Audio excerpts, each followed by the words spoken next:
नए साल 2024 में हमारी ये पहली प्रेस कॉन्फ्रेंस है, तो आप सभी को हम नए साल की शुभकामनाएं भी देते हैं कि ये नया साल पूरी दुनिया के लिए, हमारे मुल्क के लिए अमन व अमान का, पीस का, शांति का, प्रोग्रेस और प्रॉस्पेरिटी का साल हो और हमारे देश में कम्युनल हार्मनी, आपसी भाईचारा और म्यूचुअल ट्रस्ट मजबूत हो और हमारे देश की डेमोक्रेटिक वैल्यूज़ और कॉन्स्टिट्यूशनल वैल्यू जो हैं वो और मजबूत हों, ऐसी हम उम्मीद करते हैं इस नए साल में। जैसा कि आपसे अभी बताया गया है कि आज की इस प्रेस कॉन्फ्रेंस में हमने 4 टॉपिक्स को शामिल किया है और जिसमें एक तो हमारी जो डेमोक्रेसी इलिबरल होती जा रही है, हमारी पार्लियामेंट का रोल जिस तरह से कमज़ोर पड़ता जा रहा है, उस पर हम बात करेंगे। साथ ही जो टेलीकॉम बिल लाया गया है और हमारी प्राइवेसी को जिस तरह से ख़तरा पैदा हो रहा है और जिस तरह सर्वेलेंस और निगरानी सिटीजन्स पे बढ़ रही है। गाज़ा में अभी तक जंग जारी है, अटैक्स जारी हैं और एक तरफा हमले हो रहे हैं, 22,000 से ज़्यादा लोग मारे जा चुके हैं और सूरत हाल स्थिति अभी तक काबू में नहीं है। एक और मसला जो पूरे देश में इस वक्त है वो 22 जनवरी को अयोध्या में जो मजहबी रिचुअल्स होने वाले हैं और मंदिर में जो तकरीब होने वाली है, उसके बारे में पूरे देश में चर्चा है। आप भी कुछ जानना चाहेंगे तो इसलिए हमने उसको भी शामिल किया है। हमारी डेमोक्रेसी जिस तरह से पिछले कुछ वक्त से कमज़ोरी का शिकार होती जा रही है और एक इलिबरल डेमोक्रेसी की तरफ हम बढ़ रहे हैं। पार्लियामेंट में आपने देखा पिछले विंटर सेशन में 146 लोगों को राज्यसभा और लोकसभा दोनों मिलाकर उनको वहाँ से निकाला गया और उनकी गैर मौजूदगी में बहुत सारे कई बिल जो इम्पोर्टेंट बिल हैं वो जल्दबाजी में पास किए गए। तो इससे अंदाज़ा होता है कि हम किस तरफ बढ़ रहे हैं। एक मजबूत डेमोक्रेसी के लिए एक मजबूत अपोजिशन की ज़रूरत है और अपोजिशन अगर मजबूत नहीं होता या अपोजिशन शामिल नहीं होता चीज़ों में तो हम एक तरह से डिक्टेटरशिप की तरफ हम बढ़ते जा रहे हैं। तो ये जो स्थिति है ये बहुत चिंताजनक है कि सरकार के ख़िलाफ़ उठने वाली हर आवाज़ को दबाया जाए, हर तरीके से उसको कंट्रोल किया जाए और सरकार के ख़िलाफ़ कोई शिकायत है, कोई अलग राय है तो उस राय को ना आने दिया जाए। ये जो स्थिति पैदा हो रही है हमारे देश में, ये बहुत ही ज़्यादा चिंताजनक है। स्पीच की फ्रीडम है और राइट टू डिसेंट है और सरकार की पॉलिसीज़ के ख़िलाफ़ लोगों को अपनी नाराज़गी बताने, जताने, प्रदर्शन करने, विरोध करने, इसकी जो दायरा था ये दायरा तंग किया करता होता जा रहा है। ये हम सब के लिए चिंता की बात है और जमात इस्लामी हिंद ये समझती है कि हम बिना इस आज़ादी के और बिना ऐसी मजबूत डेमोक्रेसी के हम आगे नहीं बढ़ सकते। और ये जिस तरफ हम बढ़ रहे हैं एक मेजॉरिटेरियन डेमोक्रेसी और एक इलिबरल डेमोक्रेसी जिसमें बहस और डिबेट ना होकर और अपने खिलाफ बातें ना सुनने का एक माहौल पैदा हो रहा है। टेलीकॉम बिल जो अभी लाया गया है और उसमें सरकार को बहुत ही ज़्यादा पावर्स मिल गए हैं कि वो लोगों के जो कम्युनिकेशन हैं उनको इंटरसेप्ट कर सकती है और अगर सरकार के ख़िलाफ़ कोई बातें ऐसी हैं उसको नेशनल इंटरेस्ट का नाम देकर उनके खिलाफ कार्रवाई हो सकती है। और जो टेलीकॉम नेटवर्क्स हैं उन नेटवर्क्स को भी रोका जा सकता है या उनको उनके खिलाफ कार्रवाई हो सकती है। तो ये जो स्थिति है, ये स्थिति हमारे लिए बहुत सिटीजन्स की प्राइवेसी के लिए, कि सिटीजन्स की जो प्राइवेसी है कि उनके अब व्हाट्सएप्स और अलग अलग जो मैसेजिंग के सिस्टम्स है, sign, signals, text, images, sound, video, data stream, इन सब को ट्रांसमिट करते हुए हुकूमत, सरकार इन पर निगाह रखेगी और जिसको वो अपने खिलाफ समझती है उसको रोकने की कोशिश करेगी। तो टेलीकॉम बिल जो है वो गवर्नमेंट को ये अलाउ करता है कि वो किसी नेटवर्क को, अगर उसको लगता है कि ये नेटवर्क हमारे इंटरेस्ट के खिलाफ है, तो उसको टेक ओवर करने या सस्पेंड करने और पब्लिक सेफ्टी की बात करके और उसके खिलाफ कार्रवाई करने की पावर्स एक तरह से गवर्नमेंट को मिल गई है। और गवर्नमेंट की अकाउंटेबिलिटी जो है, जवाबदेही, डेमोक्रेसी में सरकार की जवाबदेही जो लोगों के सामने, या वो जवाबदेही का उस बिल में कोई तज़किरा नहीं है। तो हम ये समझते हैं कि ये टेलीकॉम बिल जो नया लाया गया है ये नागरिकों की प्राइवेसी को इंटरवीन करता है और हमारे जो राइट्स हैं, फंडामेंटल राइट्स ऑफ प्राइवेसी जो है उसको एक तरह से लिमिट करता है। तो इस तरह के जो बिल हैं उनको हम समझते हैं कि ये हमारे डेमोक्रेटिक सेटअप के और डेमोक्रेटिक जो सिस्टम है हमारा उसको कमज़ोर करने वाला है। अंतर्राष्ट्रीय स्तर पर हम देखते हैं कि गाज़ा में अभी तक 22,000 से ज़्यादा लोग मारे जा चुके हैं फ़िलिस्तीन में, और बच्चों और औरतों की बड़ी तादाद जो है वो इसमें शहीद हुई है। इत्तेफाक से इंसिडेंटली आज 6 जनवरी है और आज इंटरनेशनल लेवल पर वार ऑर्फन्स का दिन भी है। वार ऑर्फन्स, तो मैं अभी देख रहा था तो अंदाज़ा होता है कि पूरी दुनिया में तकरीबन 15 करोड़ ऑर्फन्स हैं, और जिनमें बड़ी संख्या उन ऑर्फन्स की है जो वार की वजह से ऑर्फन हुए हैं। तो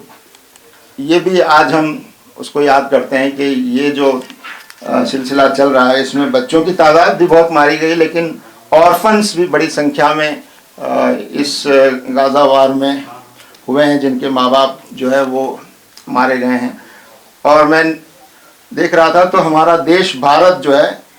वो ऑर्फन्स की संख्या में दुनिया में सबसे ऊपर है। हम सबसे टॉप पर हैं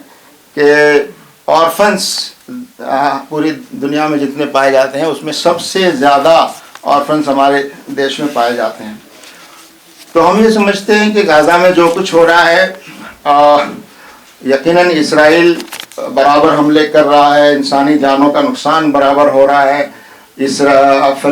गाज़ा का 70% हिस्सा वो एक तरह से तबाह हो चुका है। बच्चों और औरतों की बड़ी तादाद वहाँ शहीद हुई है, और इसमें सिर्फ इसराइल शामिल नहीं है, बल्कि हम समझते हैं कि अमेरिका और कुछ यूरोपियन कंट्रीज़ भी इस पूरे नरसंहार में, हम इसको एक जिनोसाइड कहते हैं, और ये जिनोसाइड जो है एक तरह से जारी है। और हम दुनिया से और दुनिया के लोगों से, हम अपने देश की सरकार से भी अपील करते हैं कि वो इस में इंटरवीन करें और इस वार को रुकवाने और शांति स्थापित करने और फ़िलिस्तीन के लोगों को उनका अधिकार दिलाने की कोशिश करें, और उनको न्याय मिलना चाहिए। और फ़िलिस्तीनियों का ये राइट है, ये अधिकार है, जिसको भारत सरकार शुरू से मानती आई है कि फ़िलिस्तीनियों का ये अधिकार है कि वो अपनी एक सॉवरेन गवर्नमेंट वहाँ पर उनकी कायम हो, और वहाँ पर पीस हो और जस्टिस हो, और जो लोग जुल्म कर रहे हैं, जो मुल्क जुल्म कर रहा है, उसको रोका जाना चाहिए। आखिरी जो चीज़ है वो अयोध्या में इस वक्त जो कुछ चल रहा है और 22 जनवरी को वहाँ राम मंदिर जो बन रहा है उस जगह पर जहाँ पहले कभी बाबरी मस्जिद हुआ करती थी, और 6 दिसंबर 1992 को दिन के उजाले में एक जुनूनी भीड़ ने उस बाबरी मस्जिद को शहीद कर दिया। उसके बाद 9 नवंबर 2019 को कोर्ट के फैसले के ज़रिए से ये बात मानते हुए भी कि 9 नवंबर के फैसले में ये बात कही गई साफ तौर पर कि वहाँ किसी मंदिर को तोड़कर मस्जिद नहीं बनाई गई थी। दूसरा ये कि 22 और 23 दिसंबर की रात में जो मूर्तियाँ रखी गई थी मस्जिद में वो एक कानूनी जुर्म था, और 6 दिसंबर 1992 को जो कुछ हुआ मस्जिद को शहीद किया गया वो भी कानूनन जुर्म था। ये सब मानते हुए वो जगह जो है मंदिर के लिए दे दी गई। तो एक फ़ैसला कर दिया गया अदालत की तरफ से, और उस फैसले के मुताबिक वहाँ मंदिर बन रहा है। और हम ये समझते हैं और शुरू से कहते आए हैं कि ठीक है, कोर्ट का फैसला है, मगर कोर्ट का वो फैसला अन्यायपूर्ण है, कोर्ट का वो फैसला न्याय के ख़िलाफ़ है। लेकिन जाहिर है अदालतें फ़ैसला करती है तो उस फैसले पर अमल होता है और अमल हो रहा है। अब हमें जिस चीज़ पर ज़्यादा चिंता है वो ये है कि वहाँ इस मंदिर निर्माण और उसके उद्घाटन को एक पॉलिटिकल इवेंट बना दिया गया है, और सरकार उसमें पूरी तरह शामिल नज़र आती है। हालांकि कहने को तो मंदिर जो ट्रस्ट है उसकी तरफ से हो रहा है, लेकिन सच्चाई और वास्तविकता ये है कि उसमें सरकार पूरी तरह इन्वॉल्व है, सरकारी अमला उसमें पूरी तरह इन्वॉल्व नज़र आता है। तो ये हमारे एक सेकुलर जो डेमोक्रेसी है उसके ख़िलाफ़ है। ठीक है, वहाँ एक ट्रस्ट को ज़मीन मिल गई कोर्ट के फैसले से, जिसको हम नाइंसाफ़ी कहते हैं, लेकिन एक ज़मीन मिल गई और ट्रस्ट मंदिर बना रहा है, उस पर हमें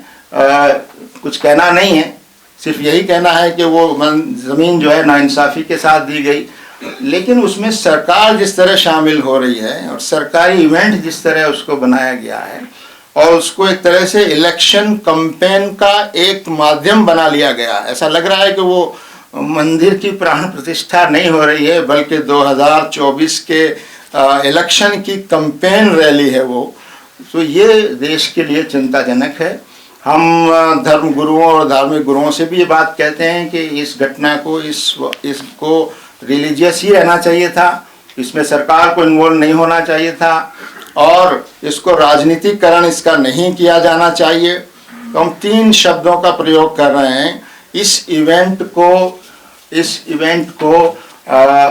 न तो पॉलिटिसाइज किया जाना चाहिए, इस इवेंट को न पैट्रोनाइज किया जाना चाहिए। सरकार इसको पैट्रोनाइज भी ना करे, इसके संरक्षक के तौर पर काम ना करे। Neither it should be politicized, nor it should be patronized, and nor